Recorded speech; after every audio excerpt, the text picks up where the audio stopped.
우리 옆에 계신 분들과 한번 같이 인사하시겠습니다. 사랑하고 축복합니다.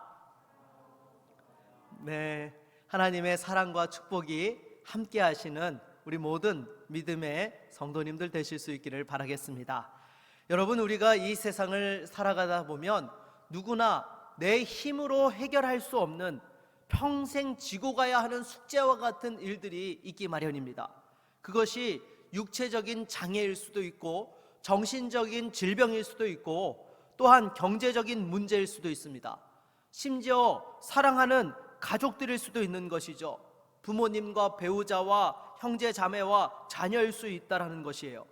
내가 잘못한 것이 없는데도 불구하고 그것으로부터 자유할 수 없고 얽매여서 고통 가운데 살아야 하는 그런 일들이 있다는 것입니다. 오늘 본문에 등장하고 있는 성전 미문에서 구걸하고 있는 사람도 마찬가지였죠. 여러분, 이 사람이 성전 미문에서 구걸하였던 것은 게을러서 그렇게 했던 것이 아닙니다. 오늘 본문 2절 말씀을 보게 되면 나면서부터 걷지 못하는 사람이었다라고 말씀을 하고 있는 것이죠. 쉽게 말해서 선천적인 하반신 장애를 가지고 태어난 사람이었던 것입니다. 그러다 보니 여러분, 이 사람은 정말 마음껏 걷기도 하고 뛰기도 하며 또 자기의 삶을 살아가고 싶어도 살아갈 수 없는 그러한 사람이었던 것입니다. 그래서 이렇게 이 사람이 어떤 죄를 지었거나 잘못을 해서 그렇게 된 것이 아니죠. 태어나기를 그렇게 태어난 거예요. 정말 인간적으로 생각해 보면 너무나 불쌍하고 안타까운 그런 인생인 것입니다. 더욱이 이처럼 자유롭게 걸어 다닐 수 없으니까 여러분 어떻습니까? 늘 다른 사람들에게 부담을 주는 그런 존재가 되었던 것이죠. 항상 누군가에게 도움을 받아야 하고 의존해야 되고 남에게 부담이 되는 그런 존재였던 것입니다. 그러니 할 수 없이 성전에 들어가는 사람들에게 구걸하면서 하루하루의 삶을 살아갈 수밖에 없었던 것이죠. 그런데 우리 주변에는요, 멀쩡한 두 다리를 가지고도 오히려 일할 수 있음에도 불구하고 다른 사람들에게 부담을 주는 사람이 있습니다. 가족들에게 폭력을 휘두르고 책임을 감당하기는커녕 도리어 부담을 주는 사람이 있는 것이죠. 사랑하는 여러분, 우리가 이 세상을 살아가면서 다른 사람에게 부담을 주는 인생이 아니라 정말 어렵고 힘든 사람들을 돕고 섬길 수 있는 그러한 축복된 인생이 될 수 있기를 바라겠습니다. 우리 옆에 계신 분들과 한번 같이 인사하실까요? 돕는 인생이 됩시다. 네, 여러분, 정말 복된 인생은요, 누군가를 도울 수 있는 인생인 거예요. 정말 주 안에서 도우며 섬길 수 있는 축복된 우리의 삶이 될 수 있기를 바라겠습니다. 그러면 오늘 본문에 등장하는 이 하반신 장애인에 대해서 좀 더 생각해 보도록 하겠습니다. 이 사람은 어떤 희망도 품지를 못했습니다. 아니, 희망이 없다 못해서 분노와 우울감과 또한 열등감에 가득 차 있었을 것입니다. 여러분 생각해 보십시오. 이 예루살렘 성전에 들어가는 미문이라는 출입문은요, 사람들이 가장 많이 이용했던 문입니다. 왜냐하면 성전과 가장 가까이에 있었기 때문에 이곳으로 사람들이 많이 드나들었던 것이죠. 그런데 생각해 보세요. 이런 사람들이 많이 다니는 곳에서 정말 걷지 못하는 자신의 그 장애를 사람들 앞에 드러내놓으면서 구걸하고 있다는 거, 얼마나 창피하고 수치스럽겠습니까? 여러분, 간혹 이렇게 우리가 살다 보면요, 간혹 다칠 경우가 있어요. 예를 들어 가지고 누군가에게 이런 일은 있어서는 안 되겠지만요, 누군가에게 맞아가지고 눈이 시퍼렇게 멍들었다고 생각해 보십시오. 그럼 여러분, 교회 올 때에 어떻게 하고 오시겠어요? 물론 우리 자매님들은 이 분장술을 잘 이용하시겠죠. 화장을 통해서 어떻게 해서든지 아무 일 없는 것처럼 한다든지, 아니면 이 선글라스를 좀 짙은 걸 끼고 와가지고 예배 시간에도 벗지 않고 오늘은 좀 어두움 가운데 임하시는 주님을 만나기 원한다고 그러면서 이렇게 짙은 선글라스를 끼고 자기 멍드는 걸 보여주지 않을 겁니다. 누군가에게 그러한 모습들을 보여주는 것이 얼마나 창피하겠습니까? 그런데 여러분, 이 사람은요, 그렇게 사람들이 많이 오고 가는 곳에 또한 그와 같이 어쩔 수 없이 구걸하고 또한 살아가는 것이 정말 창피하기도 하고 억울하기도 했을 것입니다. 더욱이 당시의 유대인들은요, 이런 장애를 가지고 태어나는 것에 대하여 어떤 생각을 가지고 있었느냐? 죄로 인해서 이와 같이 태어난다는 잘못된 생각을 가지고 있었습니다. 그러니까 그 사람이 죄를 지었든지 아니면 부모가 죄를 지었기 때문에 하나님의 저주받은 인생이라고 장애인에 대하여서 엄청난 편견을 가지고 있었던 것이죠. 예수님께서 공생애 당시에도 와서 물어보았던 사람이 있죠. 맹인에 대하여서, 날 때부터 맹인이었던 사람에 대해서 이 사람의 죄 때문에 맹인이 되었습니까? 아니면 부모의 죄 때문이었습니까? 라고 그렇게 물어보았던 것을 우린 성경에서 볼 수 있습니다. 그러니 여러분, 이 하반신 장애인으로 태어난 사람에 대해서도 어떠했겠습니까? 사람들이 다 이렇게 죄인 취급하였던 것이죠. 나는 아무것도 잘못한 것이 없는데, 그냥 태어났을 뿐인데 장애가 있는 것에 대해서 나보고 어떡하라고, 왜 나한테 죄인 취급을 하고 내 불편한 것에 대하여 어떤 도움도 주지 못하면서 왜 나는 이와 같이 또한 사람들의 놀림감을 당하며 살아야 하나? 수치감과 그런 여러 가지 열등감과 자괴감이 이루 말할 수 없었을 것입니다. 여러분, 열등감이라는 것이 무엇입니까? 남보다 자신이 못하다고 생각하는 것이죠. 아니, 단순히 못하다는 것을 넘어서서 자신을 혐오하고 패배의식에 시달리는 사람인 것입니다. 이렇게 열등감에 찌들어 있게 되면 나중에는 어떤 생각을 해요? 나보다 잘난 사람에 대해서는 다 사라져버리든지 나같이 되어버렸으면 좋겠다라고 그렇게 저주를 퍼붓는 인생이 되기도 한다라는 것입니다. 그러니 여러분, 이렇게 열등감에 가득 찼던 사람이 어찌어찌 해가지고 남들보다 위에 있는 그러한 사람이 되게 되면 어떻게 됩니까? 그 순간부터 다른 사람을 우습게 여기고 함부로 대하는 교만한 사람이 되는 것이죠. 그래서 열등감과 교만이라는 것은요, 동전의 앞뒤면과 같은 것입니다. 아무튼 이 하반신 장애인은 자기가 해결할 수 없는 문제로 인해서 인생의 목적도 없이 죽지 못해 하루하루 구걸하면서 어찌어찌 살아가는 안타까운 그러한 인생이었던 것입니다. 이렇게 살던 그에게 어느 날 베드로와 요한을 만나게 된 것이죠. 우리 3절로 4절 말씀을 같이 한번 읽어보겠습니다. 같이 읽습니다. 그가 베드로와 요한이 성전에 들어가려 함을 보고 구걸하거늘 베드로가 요한과 더불어 주목하여 이르되 우리를 보라 하니 아멘. 여러분, 이 사람은 베드로와 요한을 보는 순간 무엇을 구했습니까? 돈을 달라고 구걸하였던 것입니다. 왜냐하면 돈이 없으면 당장 하루 먹을 것이 없고 살아가기에 너무나 고통스럽기 때문에 돈을 달라고 구걸하였던 것이죠. 그런데 여러분, 이 사람은 돈보다도 자기 인생에 정말 중요한 그 하반신 장애를 고침받게 되었던 것입니다. 엄청난 만남이 이루어지게 된 것이죠. 그래서 이 사람에게 있어서 인생은요, 베드로와 요한을 만나기 이전과 이후로 갈라질 거예요. 그 이전은 정말 그 누구에게도 내어놓을 수 없는 암울하고 정말 열등감과 분노와 좌절에 찌들었던 삶이라고 한다면, 그 이유는 하나님을 찬양하며 예수의 증인된 삶을 살아가는 축복된 인생으로서의 그 인생이 완전히 달라지게 된 것이죠. 그래서 여러분, 우리가 인생에서 중요한 것이 무엇인가 하면요, 내가 얼마만큼 많은 것을 소유하고 있느냐, 또 어떠한 업적을 이루었느냐 보다도 더 중요한 것은 누구를 만나고 있고 누구와 함께 교제하며 살아가고 있느냐, 이것이 중요한 거예요.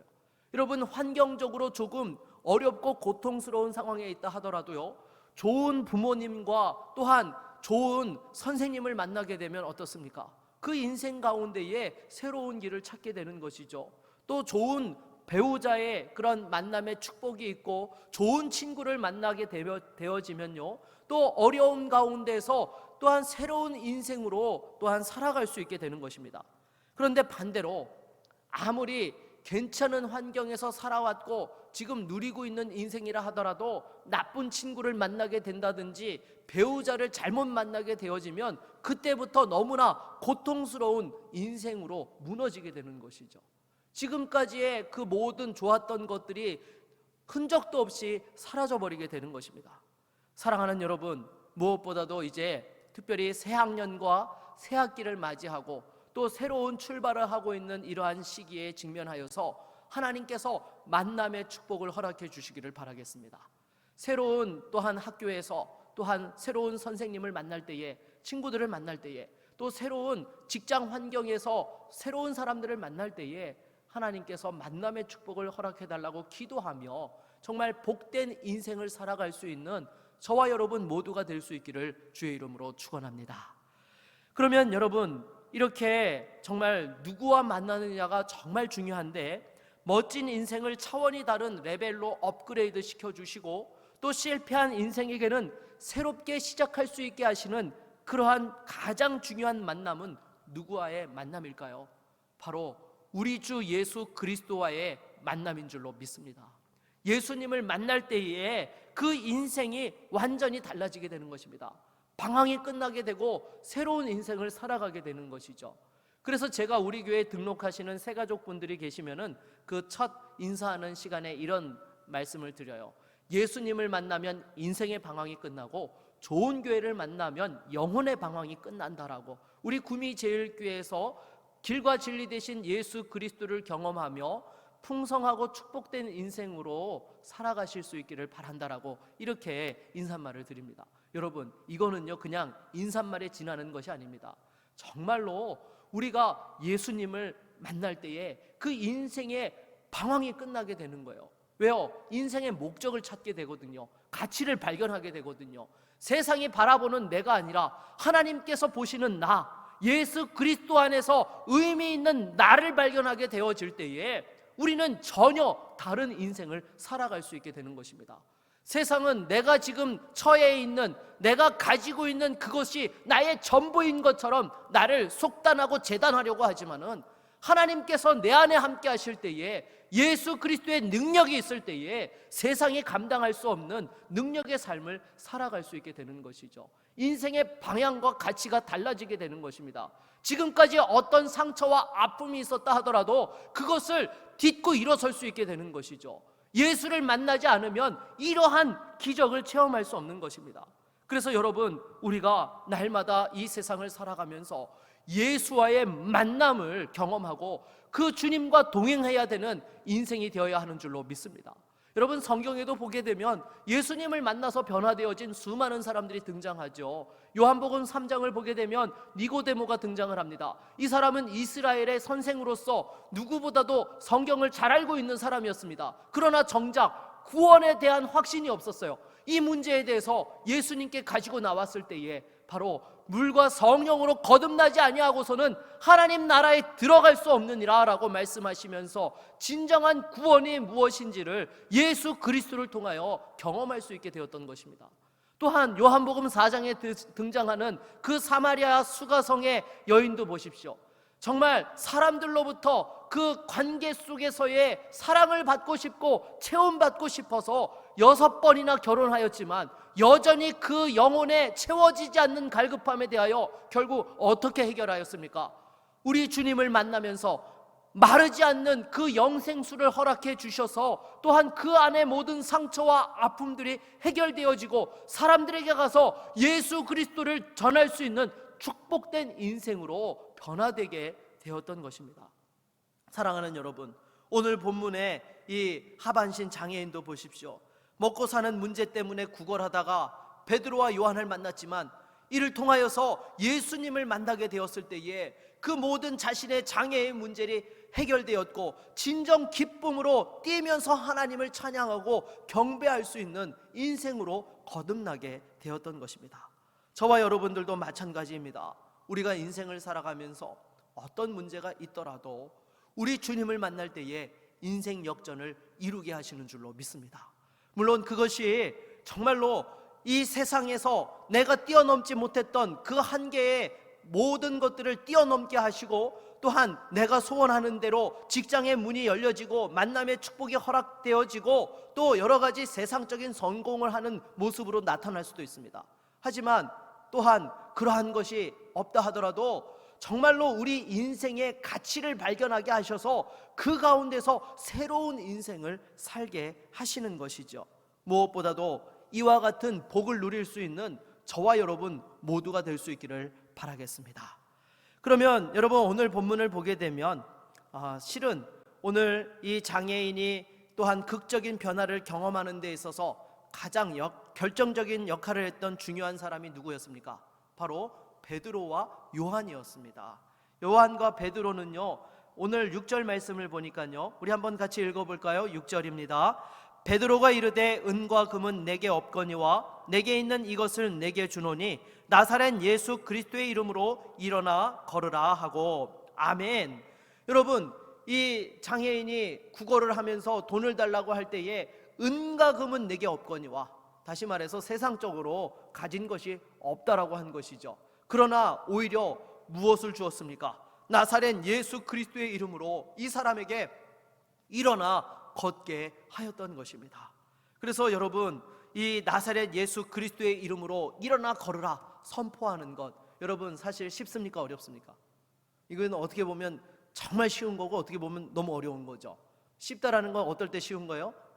예수님이 우리와 함께 하셔서 지금 역사하고 계시는 그러한 상황들 속에서 예수의 이름으로 선포한다는 것은요, 이거 쉬운 거예요. 왜요? 예수님께서 일하시기 때문입니다. 오늘 본문에서도 나사렛 예수의 이름으로 일어나 걸으라 했을 때에 어떻게 걷게 된 거예요? 베드로의 능력으로 걷게 된 것이 아니죠. 예수님께서 역사하여 주셔서 예수의 영 성령께서 그 모든 장애를 고쳐주시고 일어나 걸을 수 있도록 치유의 기적을 베풀어 주셨기 때문인 줄로 믿습니다. 그래서 여러분, 하나님이 함께 하실 때에 하나님의 이름을 선포하는 것은요, 쉬운 일이에요.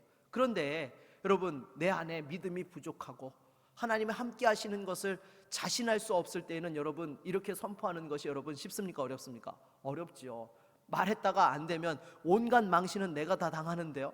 그러니 쉽게 할 수 없는 것입니다. 그러나 여러분, 정말로 하나님이 함께 하실 때에 이 세상이 줄 수 없는 축복의 통로로서 베드로와 요한이 귀하게 쓰임 받았던 것을 보게 되죠. 그래서 여러분, 우리가 이 세상에서 축복의 통로로 쓰임 받는다는 것이 무엇입니까? 다른 사람들이 물질적으로 어렵고 고통스러울 때에 물질로 도와주고, 또 여러 가지 내가 가진 달란트로 섬겨주는 것, 그것도 물론 귀한 것입니다. 하지만 하나님께서 우리 성도들에게 특별히 허락하신 축복의 사명이 있는데, 바로 예수의 이름을 전하는 것인 줄로 믿습니다.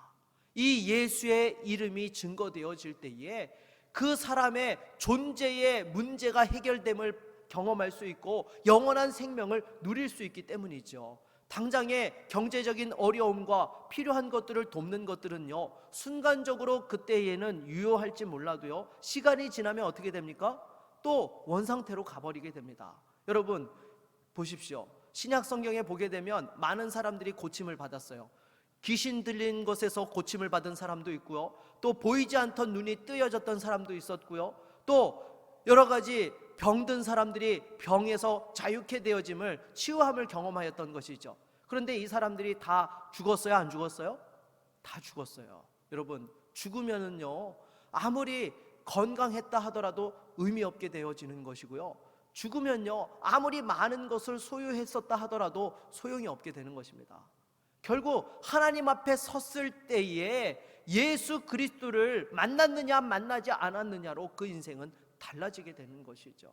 그래서 우리가 세상을 향해서 줄 수 있는 가장 큰 축복이 무엇이냐? 바로 예수의 이름인 줄로 믿습니다. 이 예수의 이름을 경험한 사람만이 그 하나님의 심판대 앞에서도 두려움과 떨림으로 서지 아니하고 영광의 주님을 바라보며 생명의 면류 안에 그 축복을 누릴 수 있기 때문인 것이죠. 그래서 여러분, 우리가 진짜 복된 인생으로서 축복의 통로로 쓰임받는다는 것은 예수 그리스도를 경험하고 예수 안에서의 삶의 목적과 가치를 발견하며, 또한 세상을 향하여서도 생명 되신 예수 그리스도를 전하는 삶을 살아가는 것인 줄로 믿습니다. 그래서 예수 그리스도를 전할 때에 우리 주님께서 역사하시고 치유와 회복과 생명의 역사가 일어나게 되는 것입니다. 우리 7절로 8절 말씀을 같이 한번 읽어보겠습니다. 같이 읽겠습니다. 오른손을 잡아 일으키니 발과 발목이 곧 힘을 얻고 뛰어서서 걸으며 그들과 함께 성전으로 들어가면서 걷기도 하고 뛰기도 하며 하나님을 찬송하니. 아멘. 여러분, 이 하반신 장애가 있었던 사람이 어떻게 되었습니까? 고침을 받고 성전에 들어가서 기뻐 뛰며 하나님을 경배하고 찬양하였다라고 말씀하고 있습니다. 지난 40년 동안 이렇게 성전 그 미문에서 엎드려서 구걸하였지만 이전까지는 한 번도 기쁨으로 감격으로 하나님을 예배했던 경험이 없던 사람이었죠. 그런데 예수님의 그 이름의 능력을 경험하게 되니까 정말 예배의 기쁨과 감격을 누리며 구원의 은혜를 찬양하며 하나님 앞에 영광 돌리게 되더라는 것입니다. 사랑하는 여러분, 오늘날에도 마찬가지입니다. 성령께서 임하셔서 만나주시면 인생에 어떤 상처와 쓴뿌리가 있었다 하더라도 하나님께서 깨끗하게 고쳐주시는 줄로 믿습니다. 여러분, 진정한 자유를 허락해 주시는 줄로 믿습니다. 그런데 어떻게 이 일들을 행하세요? 바로 베드로와 요한과 같은 하나님의 사람을 통해서 일하신다는 거예요. 그래서 여러분, 우리 성도들이 이 세상을 살아가면서 정말로 감당해야 될 역할이 무엇이냐? 예수 그리스도의 그 복음을 전해야 하는 것입니다. 예수의 이름을 전한다는 것은요, 여러분, 이거는 특별한 사람만이, 능력을 받은 사람만이 하는 것이 아니에요. 바로 예수를 주로 경험하고 내가 만난 예수 그리스도에 대한 그 기쁨과 감격이 있는 사람이라면 누구든지 감당하고 또한 전해야 되는 것이죠. 그래서 근본에 3월 둘째 주 금요일부터 4개월 동안 전도 학교를 오픈하려고 합니다. 아침 10시부터 오후 4시까지 해서요, 오전 2시간은 교육을 실시를 하고 2시간은 현장에 나가서 전도를 하고 2시간은 그 전도한 결과에 대해서 피드백을 하면서 함께 이 전도 훈련을 하려고 하는데요. 근본에 특별히 강사로 모시게 된 분은요, 제가 청년부 시절에 청년부를 담당하셨던 전도사님이셨습니다. 근데 이 목사님은요, 제가 지난 30년 동안 지켜본 그 결과 어떤 목회자들보다도 전도에 관해서는 그 열정이 둘째가라면 서러운 분이세요. 정말로 전도를 얼마나 열심히 하시는지 몰라요. 하도 다녀가지고 발목이 다 나가서 운동화를 신고 다니면서도 날마다 전도하러 다니시는 이러한 분이신데요. 실은 이분은 용인에서 지금 목회를 하고 계세요. 그래서 우리 교회에 제가 강사 목사님으로 한번 헌신 예배 때 오셨으면 정말 가능할까, 좀 이렇게 죄송하지만은 이렇게 부탁을 하려고 전화를 드리면서 전도와 관련해서 좋은 강사들을 좀 소개시켜 달라고 이렇게 여쭤봤어요. 그랬더니 목사님이 평상시에 워낙 전도에 대한 관심이 많다 보니까요, 지금 우리 교회가 전도를 어떻게 하고 있느냐고 묻더라고요. 그래서 코로나 때문에 사실은 2년 동안 적극적으로 전도하지 못했는데 올해부터는 우리가 주님의 증인이라는 표어를 가지고 새롭게 다시 한번 전도를 하려고 하는데 전도 학교를 개설하는데 좋은 강사 좀 소개시켜 달라고. 그랬더니 이 목사님이 직접 4개월 동안 와가지고 함께 이 전도 훈련을 감당해 주시겠다는 거예요. 제가 너무 이렇게 감동이 되었습니다. 여러분, 사실 용인석 구미까지 매주 왔다 갔다 하면서 이렇게 교육한다라는 게 결코 쉬운 일이 아니잖아요. 그래서 여러분, 혹시 전도에 대하여서 정말 하나님 앞에서 내가 또한 새롭게 무장하여서 쓰임받는 전도자가 되기를 소원하는 분들이 있다라고 한다면요, 자원함으로 여러분 함께 동참해 주셨으면 좋겠습니다. 근데 이거는요, 선착순 20명만 받도록 하겠습니다. 왜냐하면 전도 훈련을 하고 피드백을 하기 위해서는 너무 숫자가 많게 되면 제대로 할 수 없기 때문에 근본에 20명을 하고요, 또 못하신 분들은 그 후에 다시 또 개설을 해서 할 수 있도록 그렇게 할 계획인데요. 그래서 특별히 제가 바라기는 우리 좀 젊은 분들이 많이 동참해 주셨으면 좋겠어요. 우리 교회 보니까 60대 이상, 70대, 80대 이 어르신들 가운데에 전도에 열정이 계신 분들이 참 많으세요.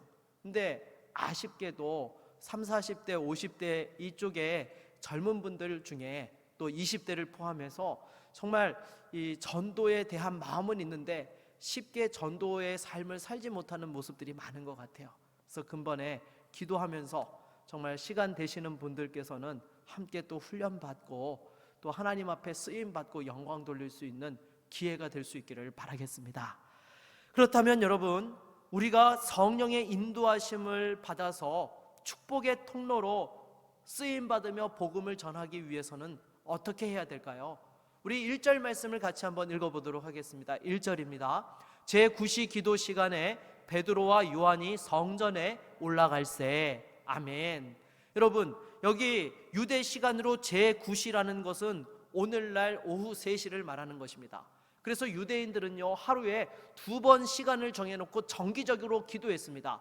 오전 9시와 오후 3시를 기도 시간으로 정해놓았던 것이죠. 마치 우리가 새벽 기도 시간을 정해놓고 기도하는 것처럼 유대인들은 오전 9시와 3시를 기도 시간으로 이렇게 정기적으로 기도를 했던 것입니다. 그런데 이처럼 규칙적으로 드리는 기도에 여러분 큰 능력이 있다는 거 아십니까? 여러분, 우리 주님께서도 공생의 기간 동안에 기도하시는데 성경 구절을 보게 되면 어떤 구절이 나와요? 습관을 조차 기도하셨더라 라고 말씀을 하고 있어요. 기도를 하다 말다 하신 것이 아니라 꾸준하게 기도하셨다라는 것을 말씀해 주고 있는 것이죠. 그래서 여러분, 기도라는 것은요, 그냥 문제가 있을 때만 기도하는 것이 아니라 정말 하나님 앞에서 꾸준히 기도할 때 능력이 있는 것입니다. 다니엘도 보십시오. 다니엘서 6장 10절 말씀을 자막으로 같이 한번 읽어볼까요? 같이 읽습니다. 다니엘이 이 조서에 왕의 도장이 찍힌 것을 알고도 자기 집에 돌아가서는 윗방에 올라가 예루살렘으로 향한 창문을 열고 전에 하던 대로 하루 3번씩 무릎을 꿇고 기도하며 그의 하나님께 감사하였더라. 아멘. 여러분, 다니엘은 하루에 몇 번씩 기도했다고요? 3번씩 기도했대요. 사자굴에 던져진다는 것을 알면서도요, 습관을 쫓아서 하나님 앞에 감사 기도를 올려드렸다라는 것입니다. 여러분, 아마추어와 프로의 차이점이 무엇일까요? 여러분, 아마추어는요, 하고 싶을 때는 하고 힘들면 쉬는 사람입니다. 그래서 예를 들어서 아마추어는 경기 규칙을 잘 알고 선수들의 이름과 히스토리를 다 안다 하더라도 거기까지죠. 절대로 자기의 삶을 걸거나 결단하지 않습니다. 힘들고 어려우면 언제든지 내려놓게 되는 것이죠. 반대로 프로는 어떻습니까? 하고 싶을 때만 열심히 잘하는 것이 아니라 하기 싫어도 하고 힘들어도 하고 끝까지 하는 사람이 프로라는 거예요. 왜 그렇습니까? 그 일에 자기의 가치와 목표를 두었기 때문에 아무리 힘들고 어려워도 포기할 수가 없는 것이죠. 그러기에 여러분, 이 아마추어와 프로의 차이가 여기에서 갈라지게 되는 것입니다. 기도도 마찬가지죠. 아마추어처럼 기도하는 사람이 있는가 하면 기도의 프로인 사람이 있다라는 거예요. 아마추어 기도인 사람들은 어때요? 문제가 생기면 열심히 기도합니다. 그래서 문제가 해결되고 나면 어떻게 해요? 이제는 조금 기도를 쉬어도 되겠다라고 기도를 내려놓죠. 그리고 좀 기도를 하다가 분주한 일이 생기면 어떻게 해요? 기도를 내려놓습니다. 이런 사람은요, 기도의 아마추어들이에요. 그런데 기도의 프로들은 어떻습니까?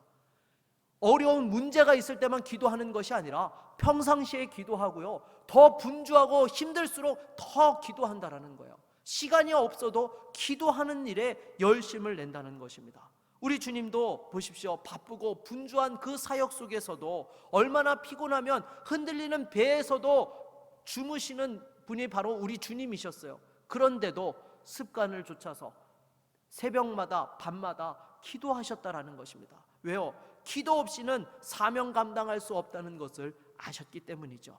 그래서 이처럼 꾸준히 기도하면요, 여러분, 시간이 지나면 지날수록 하나님의 은혜와 능력이 더 충만하게 임하게 되는 줄로 믿습니다. 여러분, 공부하는 학생들도 보십시오. 평상시 꾸준하게 공부하는 사람이 결국에는 어때요? 어떤 상황들 속에서도 실력을 마음껏 발휘하게 되죠. 왜요? 내공이 쌓여 있기 때문에요. 그런데 벼락치기로 공부하는 사람들은 어때요? 그때 잠깐 성적은 낼 수 있지만은 꾸준함에 그러한 실력을 발휘하지 못한다라는 것입니다. 기도에 있어서도 마찬가지죠. 평상시 기도하면서 늘 하나님과 가까이 하고 소통하는 가운데 있던 사람은요, 성령의 세미한 음성에 더 잘 반응하게 되어지고요, 하나님께서 끊임없이 부어주시는 능력들을 체험하게 되고요, 그 가운데 죄와 싸워 이기며 승리하는 거룩한 인생으로서 서게 되는 것입니다. 그런데 문제가 있을 때만 기도하는 사람은요, 늘 땜빵하는 듯이 그런 신앙생활을 할 수밖에 없게 되는 것입니다. 여러분, 무엇보다도 성령의 권능을 힘입어서 살아가기를 원하십니까? 꾸준히 기도하는 하나님의 사람이 될 수 있기를 바라겠습니다. 오늘 본문의 베드로와 요한도 마찬가지였죠. 오순절 성령 강림 이후에도 계속해서 기도하였을 때에 그러니까 평상시에도 늘 지나쳤던 미문이었는데 이 성전 미문에서 성령의 감동을 따라서 그 하반신 장애인을 일으켜 세우고 기적의 역사를 이루는 데에 귀하게 쓰임받게 되었던 것입니다. 혹시 여러분들 가운데에 여러 가지 힘들고 지쳐서 낙심하고 있는 분들이 계십니까? 늘 그 입술에는 힘들다 어렵다라는 말을 달고 살면서도 그런데 전혀 기도하고 있지는 않지 않습니까? 여러분, 그리스도의 능력은 다른 데서 나오는 것이 아닙니다. 바로 기도의 자리에서 나오게 되는 거예요. 기도할 때에 하나님께서 부어주시고, 기도할 때에 능력받고, 기도할 때에 도전하고, 기도할 때에 역사가 이루어지게 되는 것입니다. 그런데 만일 기도하지 않으면 어떻게 됩니까? 인간적인 생각이 앞서게 되고, 또한 불가능한 것, 안 되는 것, 여러 가지 남탓들, 이유들만을 찾게 되는 것입니다. 당장에 이스라엘 백성들이 출애굽하여서 그 광야를 통과할 때도 어떠했습니까? 홍해 앞바다에 다다랐을 때에 뒤에 애굽 군대의 추격을 받게 되니까 이스라엘 백성들은 모세를 향해서 뭐라고 했어요? 우리가 애굽에 매장지가 없어서 이곳에다가 다 매장시키려고 여기까지 우리를 불러내었느냐라고 온갖 원망과 저주와 악담을 다 퍼부어 놓았습니다. 그런데 기도의 사람이었던 모세는 그들을 향해서 뭐라고 이야기합니까? 우리 출애굽기 14장 13절 말씀을 같이 한번 자막으로 읽어보도록 하겠습니다. 출애굽기 14장 13절입니다.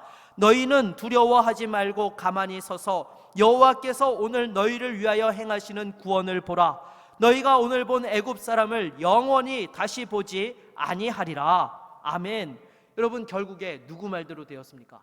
백성들 말대로 되었습니까? 모세의 말대로 되었습니까? 모세의 말대로 된 거예요. 왜요? 기도하는 사람이었기 때문인 줄로 믿습니다. 기도하는 사람의 입술에서 나오는 말에는요, 하나님 주시는 권세가 있어요. 능력이 있어요. 지금 당장 불가능한 것 같아도요, 하나님께서 그 일들을 이루게 하시고 반드시 역사해 주시는 줄로 믿습니다. 여러분, 여러분의 입술을 하나님 앞에서 복되게 하기를 원하십니까? 기도할 수 있기를 바라겠습니다. 그냥 머릿속에서 생각난다고 말하는 거, 여러분, 그것은 그리스도인의 삶에 합당치 않습니다. 기도하면서 성령의 감동으로 말하게 되어질 때에 그 말에 하나님의 능력이 임하게 되고 권세로 역사하는 그러한 열매들이 맺혀지게 되는 것이죠. 그래서 믿음의 사람은요, 다른 말로 하면요, 기도의 사람이에요. 기도할 때만이 믿음으로 도전할 수 있고 어려운 상황 속에서도 승리할 수 있기 때문인 것이죠. 오히려 그 하나님의 역사에 동참하며 기쁨을 누리는 복된 인생이 되는 것입니다. 여러분, 우리 옆에 계신 분들과 한번 같이 인사하겠습니다. 기도의 사람이 기쁨을 누립니다. 네, 여러분의 인생에 어떠한 문제와 어려움이 있다 하더라도 기도하며 그 가운데 하나님께서 도우시고 역사하여 주시고 기쁨을 주시는 것들을 누릴 수 있기를 바라겠습니다. 그냥 몇 마디 기도하다가 왜 하나님 응답하지 않으세요? 라고 하는 것이 아니라 응답하실 때까지 믿음으로 끝까지 기도하며 기도로 도전하여 승리할 수 있고 또한 축복의 통로로서 쓰임받으며 나아갈 수 있는 복된 하나님의 사람들이 다 되실 수 있기를 주의 이름으로 축원합니다.